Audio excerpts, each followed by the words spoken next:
The last episode of WWE Raw on USA Network is here, and it appears that there is some shockingly great news about this episode. Plus, we're going to be talking about a New Japan Pro Wrestling star's contract who is set to expire, and we do got to talk about some scrapped AEW plans that I really, really wish they actually executed.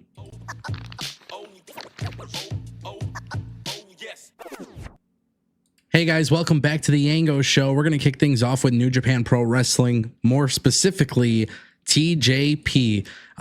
Sources within New Japan Pro Wrestling have indicated to Fightful Select that the company is eager to retain the former IWGP Junior Heavyweight Tag Team Champion and have been actively negotiating to keep him on board.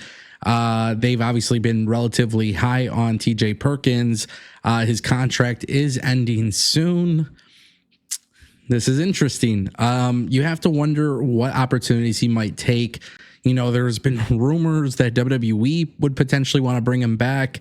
There was rumors that TNA might be interested.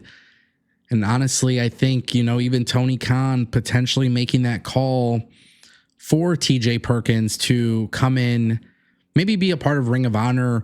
It would make a lot of sense. I've always been a big fan of TJP. I think TJP is an excellent talent. Really loved what he's been doing in New Japan Pro Wrestling. I fully expect him to stay in New Japan Pro Wrestling. But you have to wonder, you know, this is a guy who's a veteran of the business. It was even said at one point that people in WWE really like TJ Perkins. Obviously, with TKO now owning the company, you would have to wonder if they would bring him back. The big thing here, though, is TJP is somebody who is incredibly talented in the ring. And I think this guy is actually really creative. Maybe he doesn't get enough credit for it, but I could see him being an asset to any of the three major American companies. You know, I'm not saying AEW needs more talent, but with rumors that Ring of Honor could potentially be getting a TV deal soon, you know, look at what they have right now with Commander being the world TV champion. You know, you'll definitely get some great matches out of TJ Perkins. But at the same time, too, you never really know with free agency. And I think that's what really excites me about contract news. I think whenever we have stories about contract news, it's always kind of fun to play the guessing game as to where somebody might go. For me personally, though, I do think TJ Perkins will probably stay in New Japan Pro Wrestling. Now, with that being said, I do want to remind everybody, if TNA is truly interested in bringing in TJP, they can always do that through their partnership with New Japan. So that is always a very big possibility. And with, you know, a lot of people leaving TNA, but then there's rumors of new signees, you have to wonder what TNA's current interest level is. I'm not saying by any means that TJP is going to go to any of these three companies and be a game changer, but if you want a valuable talent, he is definitely one that is.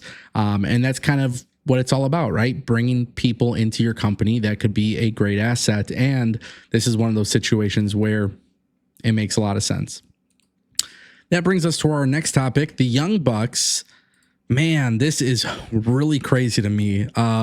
They did a interview with Social Suplex Podcast Network, and they actually revealed some scrapped plans. These plans were canceled. AEW decided not to do it. Sanjay Dutt basically told the Young Bucks, no, you can't do this, because NXT was doing something similar. But basically, Matt and Nick Jackson had plans to do an EVP roulette, or a Elite Roulette, which was essentially where they spin a wheel every single week, and whoever the wheel landed on would be who they defend their tag team championships against. And the idea was to keep it unpredictable, and the Young Bucks basically believed it would be really cool to show footage of all the tag teams being prepared, ready, in gear, backstage, and then when the Young Bucks spin the wheel at random, there would be a team that would compete for the tag titles.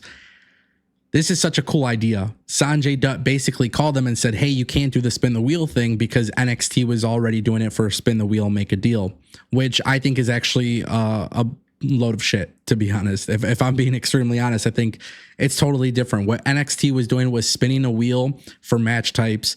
What the Young Bucks would be doing is spinning the wheel for tag team opponents.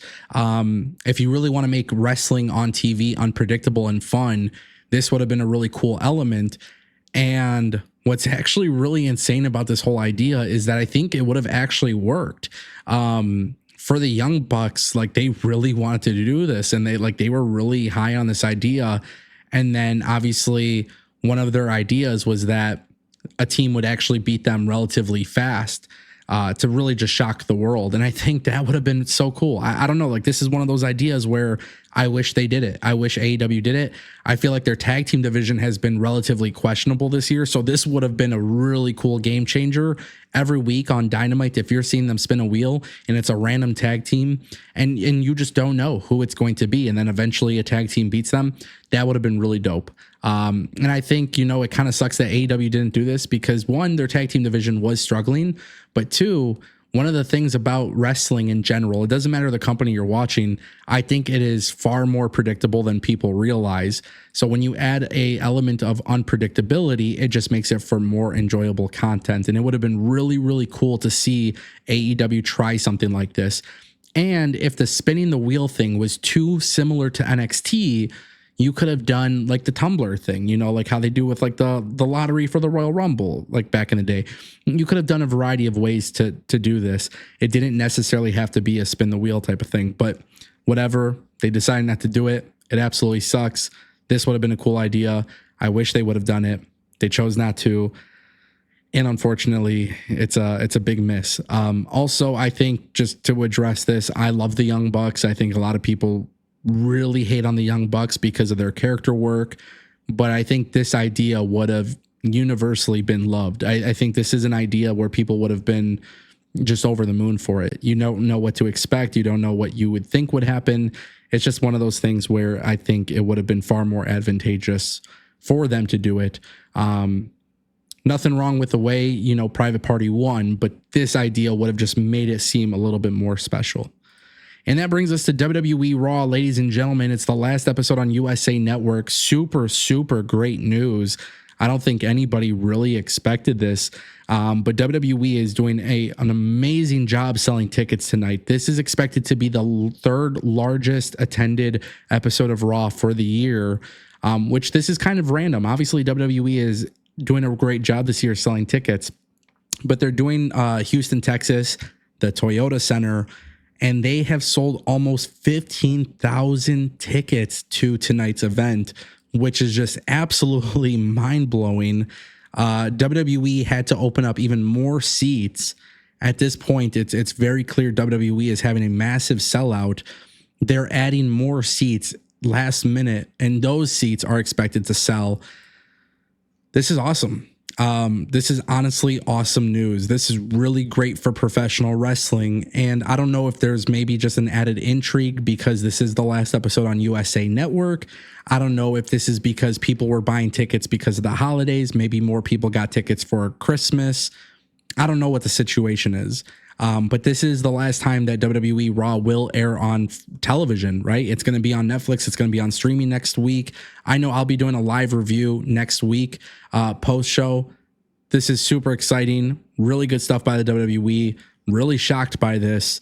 Just a really outstanding performance for them. And, you got to take advantage of it. The iron is hot. Keep going. Deliver a great show. Don't have any big misses here. Go all in. And that way you can get people excited for Raw on Netflix. And let's see what happens. Ladies and gentlemen, that is the Ango Show.